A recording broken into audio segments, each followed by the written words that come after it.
Guys आपका बहुत सारे कमेंट आते हैं कि एंगल ब्रोकिंग अकाउंट को कैसे क्लोज करें। सो गाइस वीडियो में स्टेप बाय स्टेप पूरा प्रोसेस बताने वाला हूँ किस प्रकार से एंगल ब्रोकिंग अकाउंट को क्लोज कर सकते हो। तो वीडियो में पूरी जानकारी दूंगा, तो वीडियो को शुरू से एंड तक देखिएगा जिससे किसी प्रकार कंफ्यूजन हो और आसानी से अपना एंगल ब्रोकिंग अकाउंट को क्लोज कर पाओगे। तो चलिए गाइस देने का वीडियो को स्टार्ट करते हैं और जान लेते हैं डिटेल्स में। वीडियो शुरू करने से पहले टेक्निकल और एजुकेशनल ट्रस्टेड अपडेट के लिए लर्न विथ चैनल को सब्सक्राइब करें और साथ में बेल को प्रेस कर दीजिए। सो गाइस अगर आप भी एंगल ब्रोकिंग ऐप के थ्रू इन्वेस्टमेंट करते हो और आपका इन्वेस्टमेंट लॉस में जा रहा है या किसी और कारण से अपने अकाउंट को क्लोज कराना चाहते हो तो कैसे कराओगे, ये सारी जानकारी इस वीडियो में देने वाला हूं। तो सबसे पहले कैसे बता दूं, एंगल ब्रोकिंग अकाउंट को क्लोज कराने के लिए एंगल ब्रोकिंग क्लोजर फॉर्म को अपने मोबाइल में डाउनलोड करनी होती है। तो इस फॉर्म को आप एंगल ब्रोकिंग के वेबसाइट से प्राप्त कर सकते हो या अपने एंगल ब्रोकिंग के एप्लीकेशन से भी वहाँ से डाउनलोड कर सकते हो। डाउनलोड करने के बाद इसे फिलअप करनी होती है। तो फिलअप करने का जो प्रोसेस है इस वीडियो में स्टेप बाय स्टेप को बताता हूँ, जिससे आप आसानी से फिलअप करके आप अपने अकाउंट क्लोज करा सकते हो। तो मैं अपना मोबाइल में एंगल ब्रोकिंग का क्लोजर फॉर्म को ओपन कर लिया हूँ।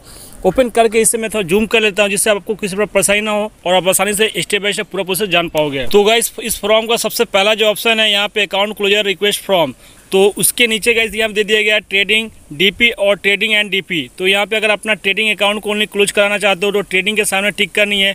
अगर डीपी को क्लोज कराना चाहते हो तो यहाँ डीपी के सामने टिक करनी है। और ट्रेडिंग या डीपी दोनों को क्लोज कराना चाहते हो तो ट्रेडिंग या डीपी के दोनों के सामने टिक करनी है। उसके बाद सामने ही दे दिया गया यहाँ पे राइट साइड में डेट का ऑप्शन। तो आपको यहाँ पे जिस डेट को फिलअप कर रहे हो उस डेट को यहाँ पे डालनी है। और उसके नीचे गाइस यहाँ दे दिया है क्लोजर इंटायर्ड बाय, तो यहाँ पे डीपी के सामने टिक करनी है। अदर से अगर CDSL है तो आपको CDSL के सामने टिक करनी है।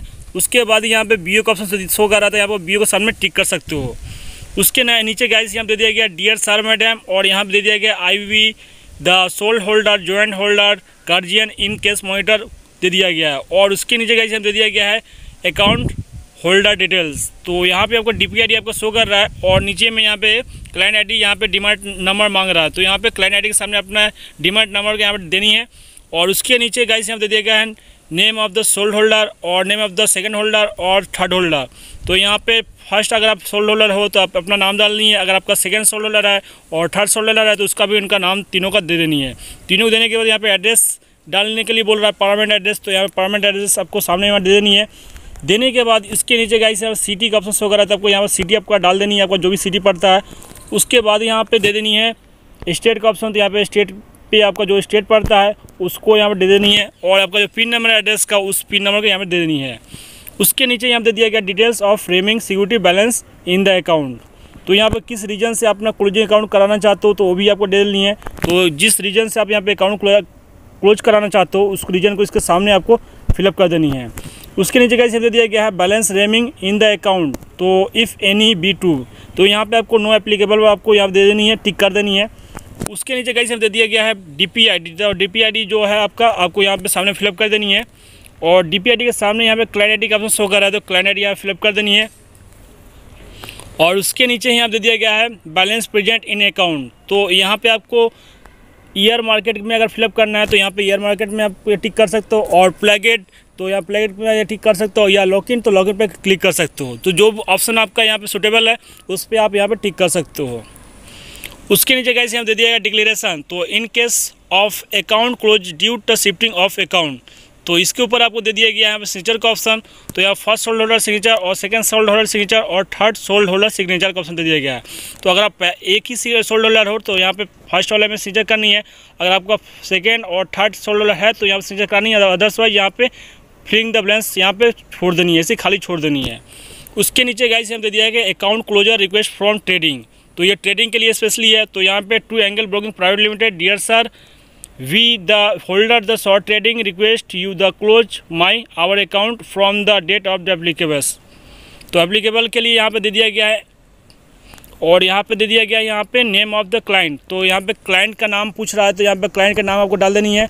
और ट्रेडिंग KYC कोड आपको पूछ रहा है तो इसके सामने, तो यहाँ पे ट्रेडिंग KYC कोड यहाँ पे आपको फिलअप कर देनी है राइट साइड में। और यहाँ ब्रांच टैग एंड नेम, तो आपका जो ब्रांच पड़ता है उसका नाम यहाँ पे टैग करनी है। और सब ब्रोकर टैग का ऑप्शन शो कर रहा है, तो यहाँ पे आपका ब्रोकर है उनका नाम यहाँ डालनी है।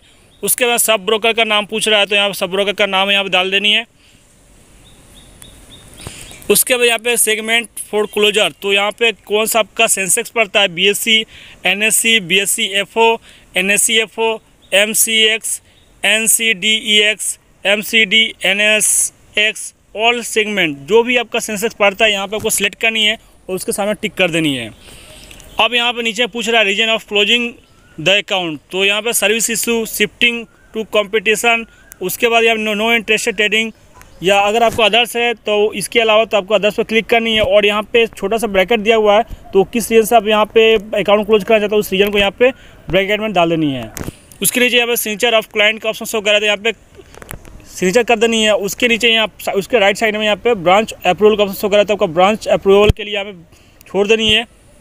और उसके यहाँ पे सब ब्रोकर सिग्नेचर का ऑप्शन शो कर देनी, यहाँ पे करा लेनी है।